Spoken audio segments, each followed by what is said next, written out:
Estados Unidos, 1962. La crisis de los misiles acaba de pasar. La sociedad norteamericana camina hacia el comunismo y el individualismo, y la homofobia es cada día más presente. Un hombre sub-50 acaba de perder a su novio en un accidente de tráfico. ¿Cómo se vive el duelo en ese entorno? Vamos a verlo.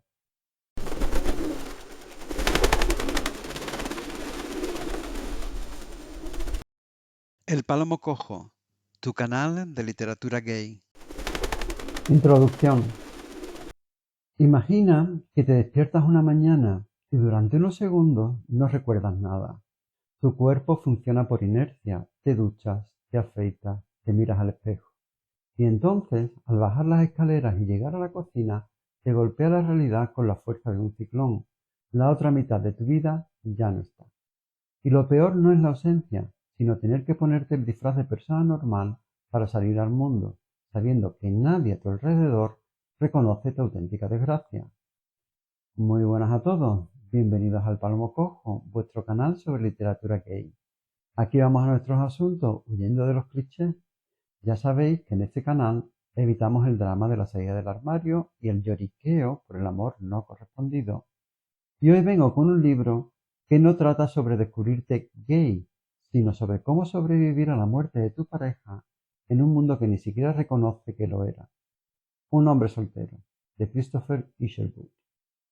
Yo no soy filólogo, soy un lector que te cuenta de qué va un libro y te dice si merece la pena.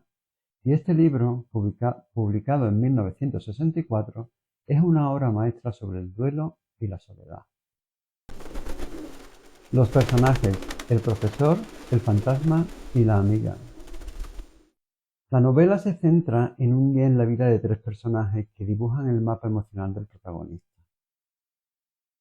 El primero, George, un profesor universitario británico afincado en el sur de California, de 50 y tantos años. George es un hombre que vive a dos niveles. Por fuera es el profesor amable, el vecino excéntrico que hace muecas a los niños del barrio.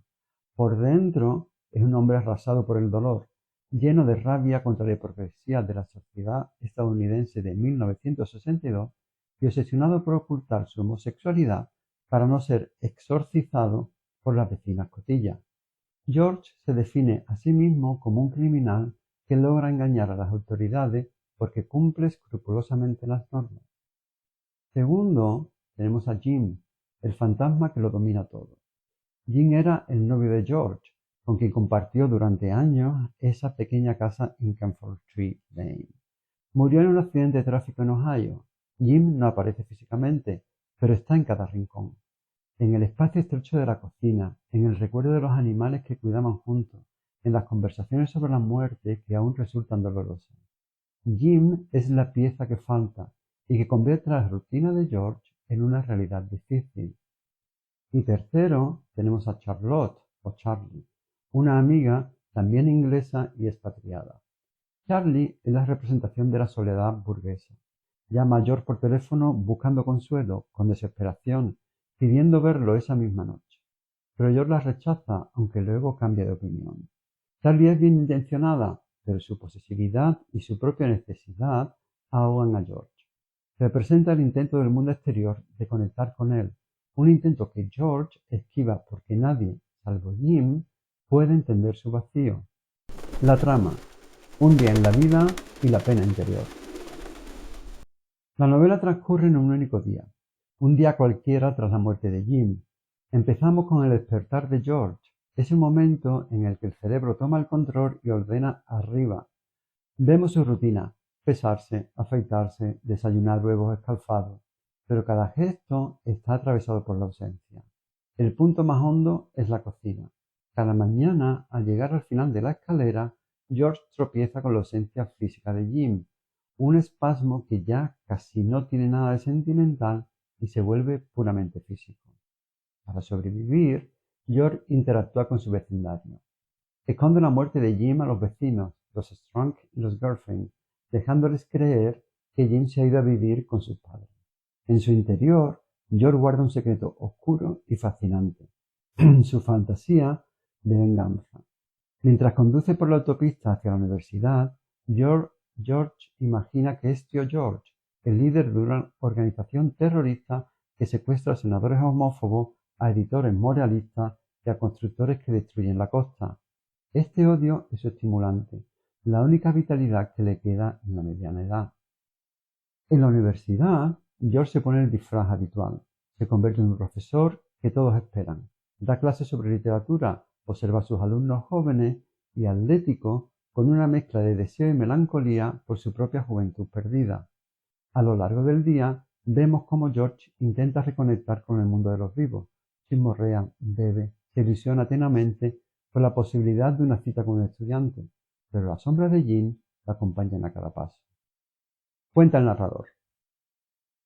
Reconstruye con la imaginación la tarde que podía haber pasado en su casa, cómodamente, preparando la comida que ha comprado, tumbándose en el sofá junto a la estantería de los libros y leyendo hasta caer rendido de sueño. A primera vista, es una escena encantadora y convincente de placer hogareño. Solo pasados unos instantes advierte George la omisión que la hace insensata. Lo que ha quedado excluido es Jim, echado al otro lado del sofá, leyendo también, los dos absortos en sus libros y no obstante plenamente conscientes de su mutua presencia. Acude a la cena con Charlie, donde hablan de Jim y del deseo de Charlie de volverse a Inglaterra con su hermana. Tras la cena, George va a tomarse una copa al local donde conoció a Jim. Allí, para su sorpresa, se encuentra con Kenny, uno de sus alumnos. ¿Por qué merece la pena leerlo? Y ahora, ¿por qué deberías leer Un hombre soltero? Primero, por su retrato del duelo no reconocido. Isherwood hace algo magistral. Nos muestra el dolor de un hombre que no puede llorar públicamente a su pareja porque la sociedad de los años 60 no ve su relación como válida. George no puede ir a un funeral, no puede compartir su pérdida abiertamente. Es un duelo clandestino y eso hace que la herida sea mucho más profunda. La tristeza lo invade todo. Segundo, por la dualidad del personaje. George es uno de los personajes más complejos de la literatura gay. No es una víctima pura, es un hombre cínico, lleno de rabia, que a veces odia al mundo y a veces ama la vida con una intensidad desesperada. Esa voz interior que juzga a los matrimonios de barrio, a la sociedad capitalista que les rodea, que fantasea con la violencia y que añora el contacto físico, nos muestra la realidad interior y exterior del personaje. Y tercero, por la atmósfera. Isherwood retrata el sur de California de 1962 con una precisión cinematográfica. La niebla del Pacífico, las autopistas, la universidad en plena expansión, el terror a la bomba nuclear. Es un retrato de una época y a la vez un estudio temporal de la soledad. ¿Por qué podría no gustarte? Pero vamos con las pegas, porque no os voy a engañar. Este libro no es para todos. Aquí literalmente no pasa nada. El protagonista se levanta, se ducha, desayuna, va a dar su clase, se toma una copa y se va a dormir. Todo está en su cabeza, en lo que piensa y en cómo ve el mundo. Si no te gustan las novelas puramente introspectivas, te va a resultar lenta y te vas a aburrir. Además, George no es precisamente un tipo amable ni de los que caen bien a primera vista.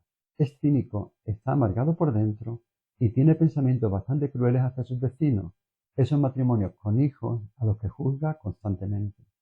Pasa por la vida con una actitud de superioridad. Si esperas un personaje entrañable, George te va a parecer más bien antipático. Y por último, el final.